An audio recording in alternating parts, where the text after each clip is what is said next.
ముఖ్యం. మంచి మనసుతో సత్సంకల్పంతో వ్యవసాయం చేయాలని, ప్రకృతిని అర్థం చేసుకుంటూ సాగును చేపట్టాలని సూచిస్తున్నారు బ్రహ్మకుమారి ఈశ్వరీయ విశ్వవిద్యాలయం ప్రతినిధులు. వీరు దేశమంతా తిరుగుతూ పలు ప్రాంతాల్లో కార్యక్రమాలు ఏర్పాటు చేసి యోగా వ్యవసాయాన్ని ప్రచారం చేస్తున్నారు. విష రసాయనాలతో అవసరం లేకుండా పూర్తిగా ప్రాకృతిక విధానాలను అనుసరిస్తూ భూసారాన్ని పెంచాలని, అయితే అన్నిటికన్నా ముందు ప్రతిరోజు యోగా చేసి వ్యవసాయ పనులు చేయాలని వారు చెబుతున్నారు. ఈ ఆధ్యాత్మిక యోగా వ్యవసాయంపై దసరా పర్వదినం సందర్భంగా స్పెషల్ స్టోరీ. మానవ మస్తిష్కం చైతన్యానికి కొలువు, చైతన్యం పురోగతికి నెలవు. ఆ చైతన్యమెప్పుడూ లోక కళ్యాణం కోసం అని చెప్పేదే ఆధ్యాత్మికం. బాహ్యాంతర సంఘర్షణలోంచి తనను తాను పరిశీలించుకోమని చెప్పి ధ్యానముద్రలోకి పంపించే సాధనే ఆధ్యాత్మికం.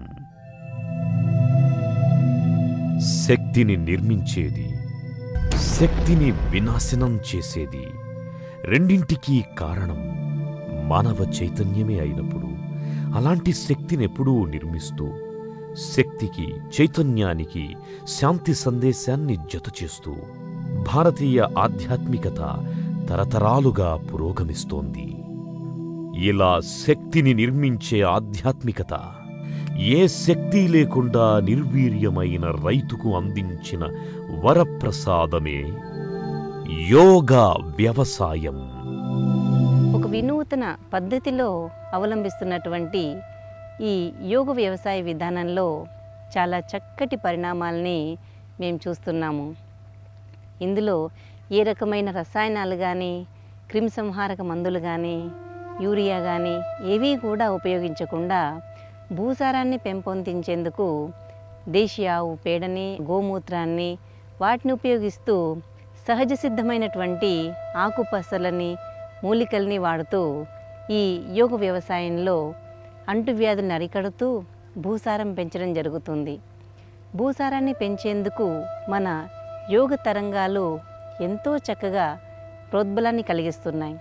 ఎందుకంటే మొక్కలైనా సరే, జీవులైనా సరే అన్నీ కూడా మన తరంగాలకి ప్రతిస్పందిస్తాయి. మన నుండి స్వచ్ఛమైన తరంగాలు, పవిత్ర తరంగాలు గనక అందితే సానుకూలంగా ప్రతిస్పందిస్తాయి. అదే మన నుండి హానికరమైనటువంటి తరంగాలు గనక వాటికి అందితే అవి కంపించిపోతాయి, వాటికి కూడా ప్రతిస్పందిస్తాయి. ఉదాహరణకి ఈ పువ్వు నేను తెంపేయాలి అన్న ఆలోచన కనుక మనకు కలిగితే వెంటనే దాంట్లో ఒక ప్రకంపనం కలుగుతుంది. అది కంపిస్తున్నటువంటి తరంగాల్ని మనం గుర్తించవచ్చు. ఇలాంటివి కూడా శాస్త్రవేత్తలు చాలా చక్కగా వారి శాస్త్రీయ పద్ధతిలో వాటన్నిటినీ కూడా రికార్డ్స్ తయారు చేశారు. అంటే మన తరంగాలనేవి సృష్టిలో పర్యావరణ రక్షణకి, జీవ వైవిధ్య బంధాన్ని కాపాడేందుకు ఎంతో తోడ్పడతాయి. దానికి యోగ విధానం అనేది చాలా చక్కటి సుగమమైన మార్గం. అది ప్రాణం ప్రసాదించిన ప్రకృతి ఒడిలో పసిపాపలా ఒదగాల్సిన మనిషి తన వికృత చర్యలతో ప్రకృతిని నాశనం చేస్తున్నాడు. విష రసాయనాల వాడకంతో సహజమైన ప్రకృతిని అల్లకల్లోలం చేస్తున్నాడు. ఈ విష పరిస్థితుల్లో పండించిన పంటలు మనిషి శారీరక, మానసిక దృఢత్వాన్ని ధ్వంసం చేస్తున్నాయి. స్థిరత్వాన్ని పోగొట్టి ఆలోచనలను తప్పుదారి పట్టిస్తున్నాయి. ఎటువంటి ఆహారమో అటువంటి మనస్సు, ఎటువంటి మనసో అటువంటి దేహ ఆరోగ్యం అనేది నానుడి.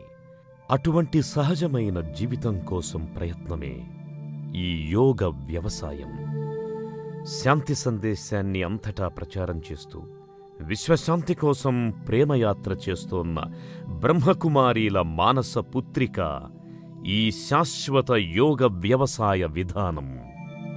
బ్రహ్మకుమారీలు తమ రూరల్ డెవలప్మెంట్ ద్వారా సాగిస్తోన్న ఈ ప్రయత్నం సంక్షోభంలో ఉన్న రైతుకు ఆశాకిరణం. యోగ వ్యవసాయ విధానంలో రైతు చాలా శ్రమించాల్సి ఉంటుంది. కాకపోతే చాలా తక్కువ బడ్జెట్, దాదాపుగా ఏమీ లేనట్టే చెప్పాలి. వారికి గనక సొంతంగా ఒక ఆవు ఉంటే ఏ బడ్జెట్ లేకుండా, ఏ విధమైన ఖర్చు లేకుండా శ్రమనే, సమయాన్నే, తన స్వయం కృషిని, తన అంకిత భావాన్నే ఖర్చుగా, పెట్టుబడిగా పెడితే ఎంతో గొప్ప అభివృద్ధిని ఈ వ్యవసాయంలో సాధించవచ్చు.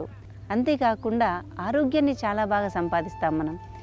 ఆరోగ్యాన్ని మనం ఎక్కడా కూడా డబ్బు పెట్టి కొనలేం. కానీ యోగ వ్యవసాయ విధానంలో మంచి ఆరోగ్యాన్ని మనం సమకూర్చుకోగలుగుతాం. ఎందుకంటే జైసా అన్ వైసా మన్, జైసా అన్ వైసా తన్ అంటే ఎలాంటి ఆహారం స్వీకరిస్తే అలాంటి మనసు తయారవుతుంది, ఎలాంటి ఆహారం స్వీకరిస్తే అలాంటి తనువు అంటే ఆరోగ్యం తయారవుతుంది అని భావార్థం. అంటే ఆరోగ్యం లేనటువంటి గింజల్ని గనక మనం స్వీకరిస్తే, మందులు స్ప్రే చేసినటువంటి గింజల్ని స్వీకరిస్తే మనం కూడా మందులు వేసుకునేటువంటి దశకు రావాల్సి వస్తుంది. అదే వ్యాధి నిరోధక శక్తి ఉన్నటువంటి ధాన్యాన్ని మనం స్వీకరిస్తే మనలో ఎంతో ఇమ్యూనిటీ పవర్ పెరుగుతుంది.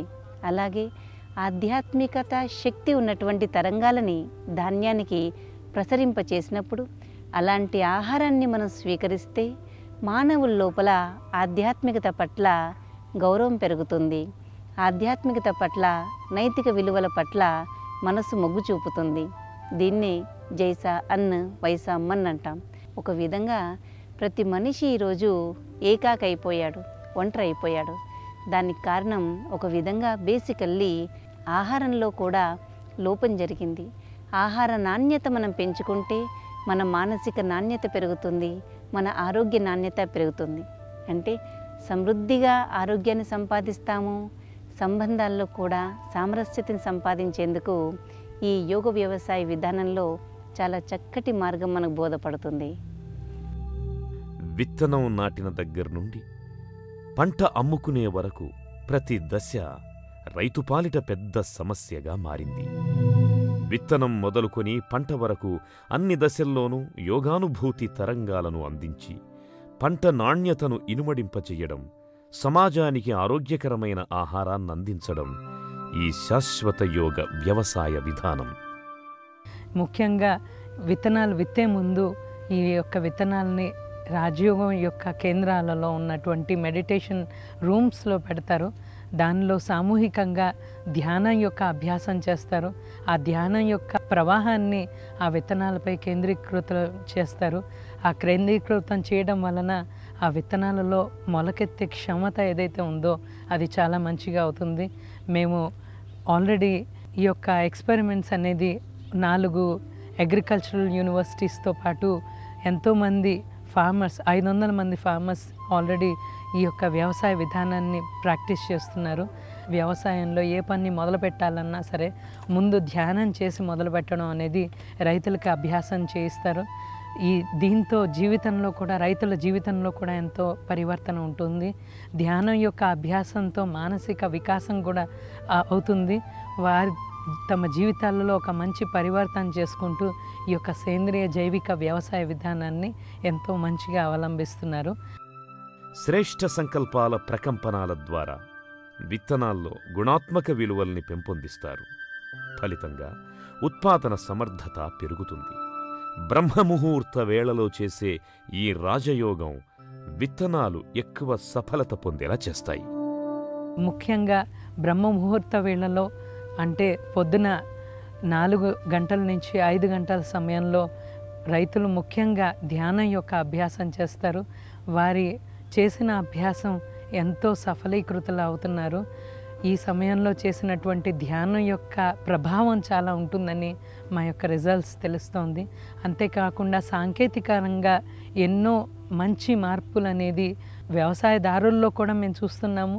అంతేకాకుండా వ్యవసాయం ద్వారా పండించేటటువంటి పంటలో కూడా కనిపిస్తుంది. Micro nutrients contents, protein content, vitamin content ఇవన్నీ మంచిగా అభివృద్ధి పొందడం అనేది జరుగుతోంది.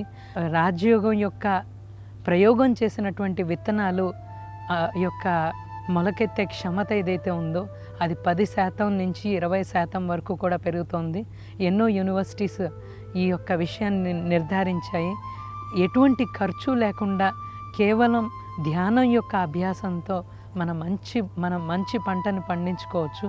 ఒక మంచి ఆహారాన్ని ఉత్పత్తి చేసి మనం ప్రపంచాన్ని హెల్తీగా చేయొచ్చు.